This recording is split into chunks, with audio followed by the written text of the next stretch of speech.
Welcome to the Thirsty Theologians.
All right, guys. Hey, welcome to the Thirsty Theologians. This is actually our new grand reopening.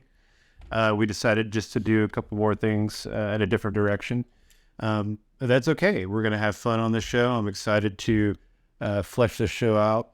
And again, my name is Justin, and this is my co-host, Roger. But I think for the show, we're going to focus on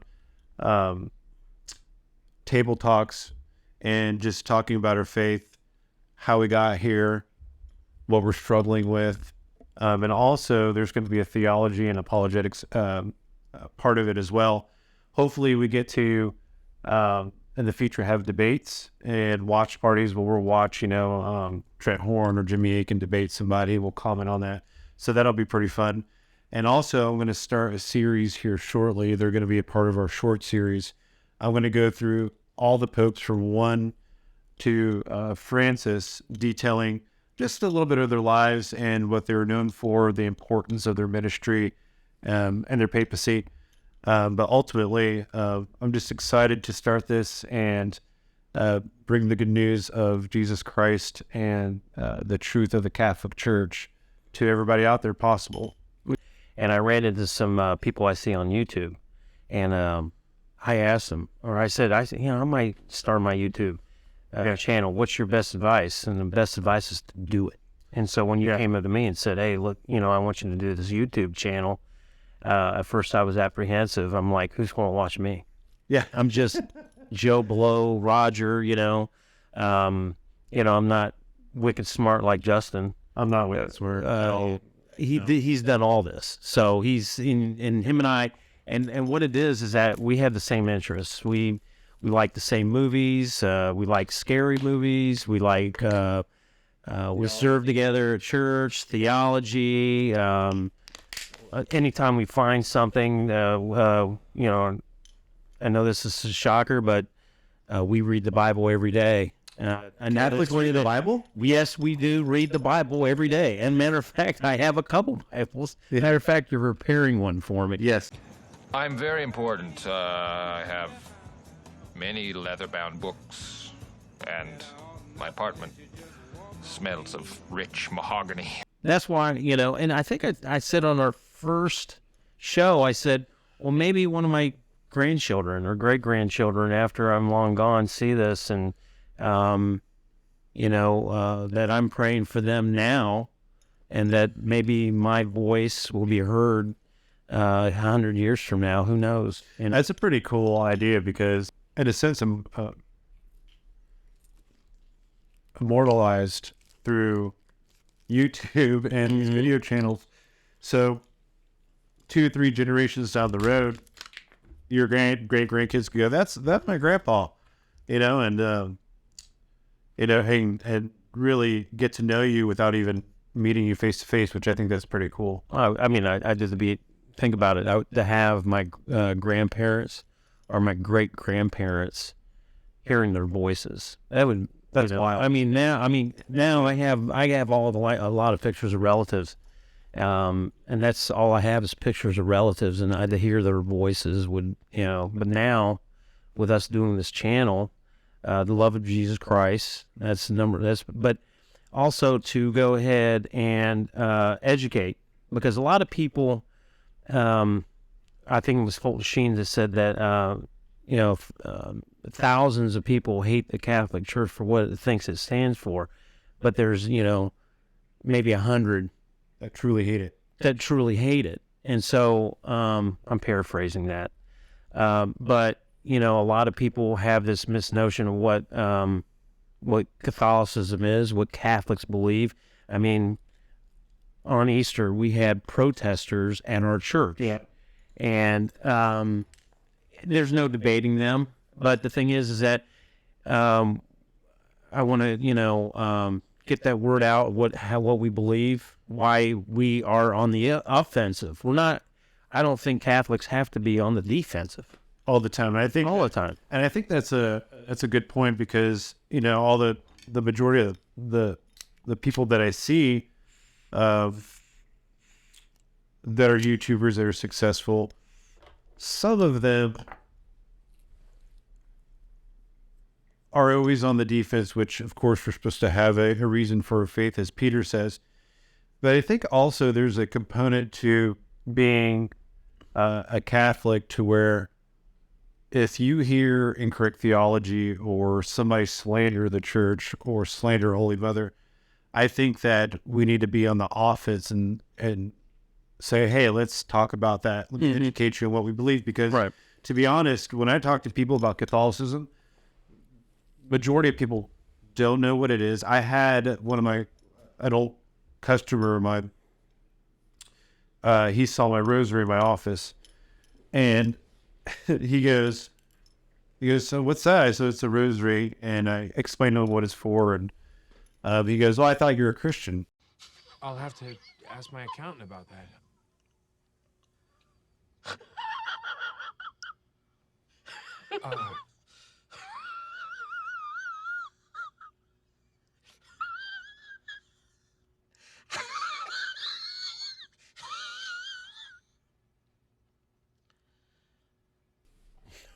And I was like, what?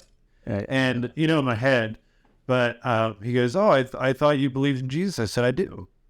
He goes, what do Catholics believe in? Mm-hmm. And I couldn't believe it because this guy, probably the past 2 years, was coming in and talking to me about Jesus and all this stuff. And we talked back and forth. And I asked him, I said, what do you think the Catholic Church is? And he said, I didn't know. I just didn't think they believed in Jesus. That might not be the majority of Protestants, but there's a lot of them that just don't know. You have the two camps, the people that just don't know, and then you have the other people that think they know, and they criticize the church. You pray to Mary, you pray to statues, you re-sacrifice Jesus over and over. You guys don't believe that being saved the biblical way, which is Road to Romans, what Protestants use for their explanation of salvation. And so, it varies. You'll get somebody who will just say, I don't know about Catholicism. And then you got the guy who goes, oh yeah, the Pope is king and he's the Antichrist and whore Babylon and all that stuff. And when I was a Protestant, I don't know if I got that extreme with it, like crossing my mind that the Catholic Church was this synagogue of Satan and all this crazy stuff. But I did have a bad taste in my mouth because I was a cradle Catholic and then fell off and went to the Protestant church. And so I'm grateful for the church bringing me back, but majority of people just don't know and they're lost. I'd go ahead and touch up on that also. We're also reaching out to Catholics that have fallen away from the church.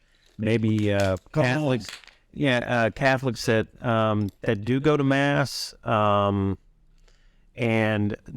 want more from the Mass, because we'll go ahead and explain the Mass and why do we do the things that we do, which the things that we do in Mass can be traced all the way 2,000 years. Yeah. So, I mean, and we'll go into that later, I'm sure, in an episode. We're just now introducing ourselves and touching up on what you want to go and talk about Peter, why we selected Peter. I think I identify with Peter the most out of all the apostles and saints, because he was very zealous for Christ, and at times he could be a hothead, which I used to be, but I can really empathize with somebody that is. But he has a zeal for Christ. When you read the Gospels, he was ready and accepting of his duty to Christ, and then we see him fall away by denying Christ, but then he comes back and totally redeem yourself. And Peter is just, to me, he embodies what it's like to be Catholic. To me. What about you? Probably said the most inappropriate things at the wrong time. Yeah, probably. Yeah. I mean, he just sometimes it was like he would say things, and Christ would say, "Get behind me, Satan." Yeah. So he, I could relate to that, and then, but after Pentecost, and he just, I mean, what he did, and in his crucifixion, he says, "No, I want to be crucified upside down because I am not worthy to be crucified like my Lord." Yeah. I mean, and then of course, then we'll talk about the popes and how many were martyred. That wasn't a good job. No, I don't think of, hey, we want you to be pope. Oh, what are the qualifications? Yeah. Well, you're going to be put to death. Most likely. Most likely. You're going to be on the run. God, yeah. You're going to have mass and caves. Yeah. So not a good gig. No. Especially. Well, yeah, it is a good gig. Now it is. But back in the day, could you imagine? I mean, it's like, you saw what the other guy went through. It's like, I got to do that too. Suffer for Christ. Amazing. Yeah, there's the stuff we're going to talk about. It's just, I'm excited. Me too. For Peter, there's a tradition, small t, and we'll get into that too, but of Peter leaving Rome. Right? Mm-hmm. So he's leaving Rome, and he sees Christ walking toward him, right? And he says, "What are you doing? Why are you here, Lord?" He says, "I'm going to be re-crucified because you left," right? And so Peter turns back around to face his fate. And so you see Peter has an arc. So you see Peter as a Galilean fisherman, okay, and then Christ names him head of his church, right? And then gives him the keys to the kingdom. And then he leaves Christ in the most important time that he needed him, is ashamed, runs away. And then he re-encounters Christ on the shoreline. And that's when Jesus asks him if he's going to tend to his sheep, feed his lambs, reiterating the authoritative measures that Peter was going to take on. And so for me, I think the story arc of him is most important. That's why I like it. But more so, the name Thirsty Theologians was suggested by our buddy Mike, and I really liked it because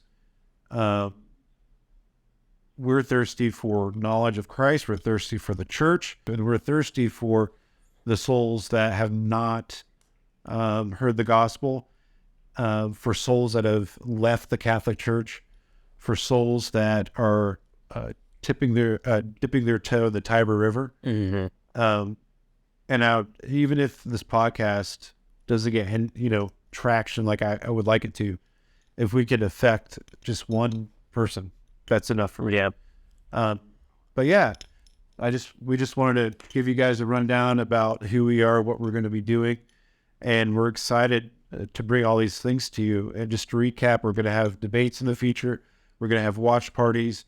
I'm doing my series on all the popes, which are going to be YouTube shorts. But yeah, we're pretty excited. Wouldn't you say? I'm real excited. Oh, also, we're going to have some guests. Yeah, that's right. We have various priests that we can get on the show that we're going to have. Yeah. And Mr. Taylor. That's right. And then we have a couple other people that we have in mind that can come and just, I'm going to learn a lot. You know, I think, I mean, you know, I study a lot and stuff like that, but, just to get with Justin also and other people, to learn more, because always striving to learn more and read every day. About the saints, you know, and subscribe to Magnificat. You know, I love that magazine. We'll give tips on other stuff. We'll give recommendations of other things that have helped us in our faith. Books too. That we're going to get libraries. Yeah, we got a lot of books. Matter of fact, we ordered a book today. We ordered. Well, Justin has his book, but he ordered me one too about the popes, and That's a very good book. It's called The Popes, Every Question Answered, and it's by Rupert Matthews. Yeah, and it's a very extensive book on all the popes. All 266. Yeah, and you literally get a short biography of where they were born, when they died, if they can trace their lineage to their mothers or fathers, and their lineage back to the bishops. So I'm going to be doing the whole series on that book. But yeah, I just want to thank you guys for tuning in, watching. Please subscribe, share. It'll help out this ministry to grow. But in the meantime, we want to tell you to stay Catholic. See you guys. Thank you.